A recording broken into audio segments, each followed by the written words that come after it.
উঠে কাজ করছিল, ওই সময় মই ভেঙে গেল। মই ভেঙে যাওয়ার অ্যাক্সিডেন্ট হয়ে গেল। অ্যাক্সিডেন্ট হবার পরে পরে আমি কিছুদিন এ প্যান্ডেলে কাজ করছিলাম। এই প্যান্ডেলে কাজ করতে গিয়ে বাবা 98 থেকে ভলেন্টিয়ার রিটার্ন নিল। নেবার পরে আমি 98 থেকে আমি পার্মানেন্ট পোস্টে থাকলাম। আজকে 21 বছর হয়ে গেল। কিন্তু আমার কর্পোরেশন থেকে যে কাজটা করছি আমি সুচারুরূপে কাজ করে আসছি। কিন্তু আমি আগে আমার কাজটা দেখি, আর অন্য কোনো দেখি না।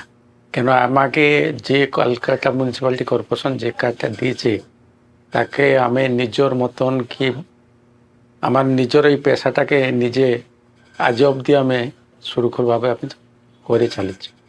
তবু অসুস্থ শরীর নিয়ে তবু আমি কোনোদিন নেগলেক্ট করি না। রামগঞ্জ ধরলেন, কনায় ধরলেন, আর নীলমণি